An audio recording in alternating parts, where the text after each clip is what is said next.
Welcome back each and everyone to Mama Gasabo Television. Thank you for being with us. You're going to be with me, Kamikaze Gislen. Now let's kick off with the news headlines. Goma District to launch pineapple agrotourism around Lake Mugesera. Kabeza residents welcome new water treatment plant. On the international news, Uganda opposition prefaces brutal campaign of repression ahead January 15 vote. Now let's take a short break to be back on the news details.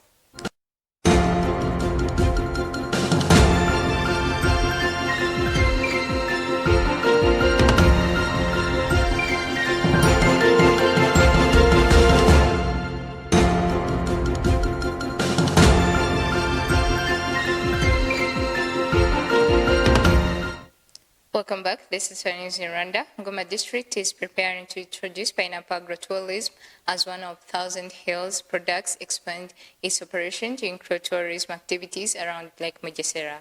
The initiatives aim to attract more visitors to the district while showcasing pineapple farming and value addition.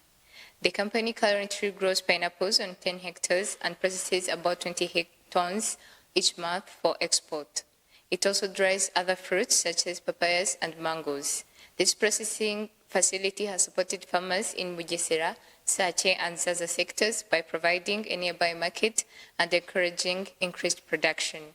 According to 1000 Hills product founder Ivan Shema, the project's first phase focused on building pineapple drying factory, while the second phase will introduce tourism infrastructure, including gas. Moving ahead, on Wednesday morning, Congolese refugees living in Rwanda embarked on a peaceful march to denounce the divisive rhetoric used by some senior leaders of the Democratic Republic of Congo. The march took place at various embassies in Kigali, including United States and UN agencies. In their message, they carried signs calling on the DRC government to stop the discrimination and killings against Congolese Tutsi.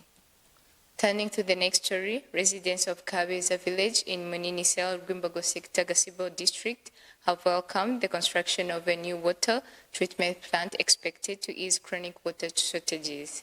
The plant, located on the shores of Lake Muhazi, is 78% complete and will produce at least 8,000 cubic meters of water per day once operational.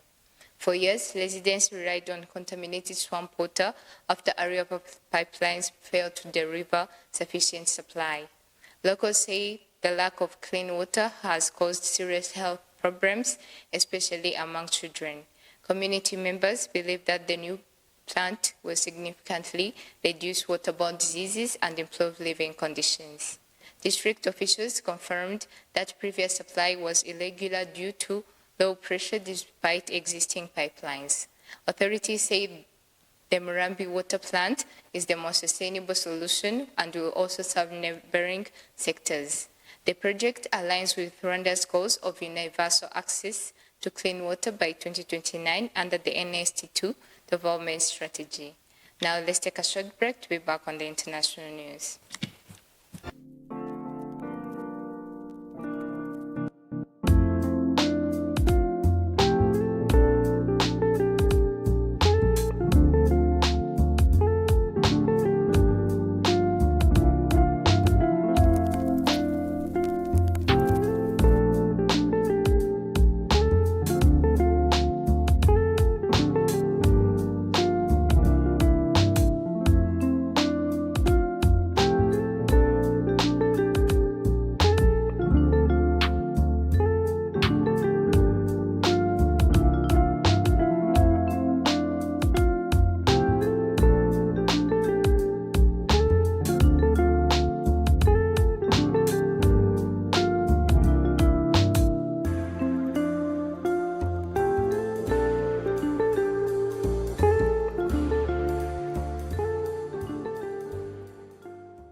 Welcome back. On the international news, Amnesty International says Uganda's opposition is being subject to a brutal campaign of repression ahead of the country's general election on 15th January.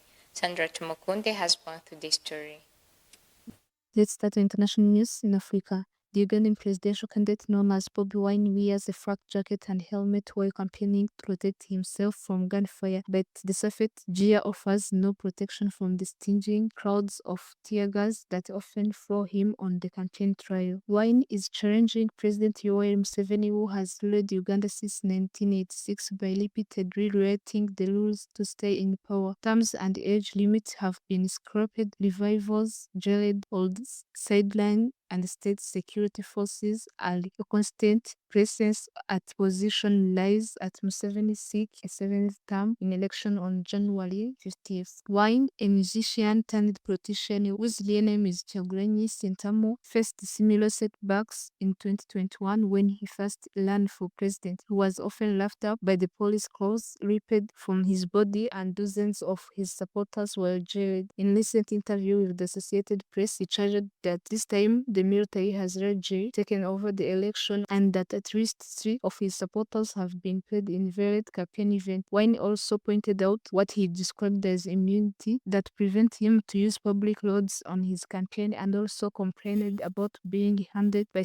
and fled by over 40 policy and military cars and the intimidation and beating carried out by security among his supporters. The human rights group Amnesty International says the days of tear gas, pepper spray, beatings, and other acts of violence amount to brutal campaign of repression ahead of the vote. Turning to an story, allies including France and Germany are working closely on a plan on how to respond should the United States act on its threat to take over Greenland as Europe seeks to address US President Donald Trump's ambition in the region. A US military seizure of Greenland from long-time ally Denmark would send shock waves through the NATO alliance and deepen the divide between Trump and the European leaders. French Foreign Minister Jean-Noël Barrot said the subject would be raised at meeting with the foreign ministers of Germany and Poland later in the day. A German government source said separately that Germany was closely working together with other European countries and Denmark on the next step regarding Greenland. A senior European official said Denmark must lead the effort of coordinating the response, but the Danes have yet to communicate to the European allies what kind of concrete support they wish to receive, the official said, speaking on condition of anonymity. Now concluding our international news, Russia has reportedly deployed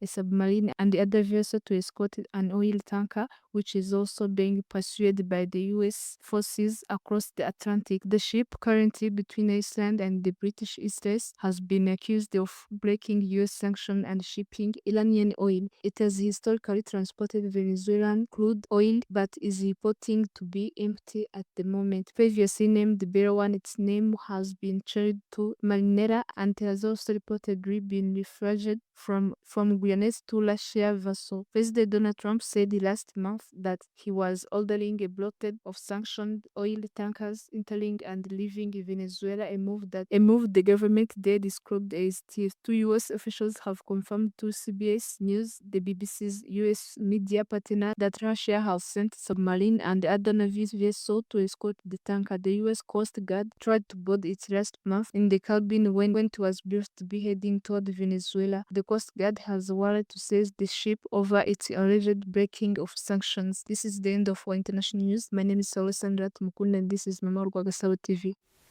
As we come to the end of today's news edition, let's remind you of the top stories that we talked about.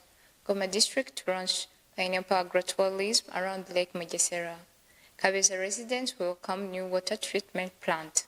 On the international news, Ugandan opposition faces brutal campaign of repression ahead of January 15 vote. And this marks the end. Stay tuned.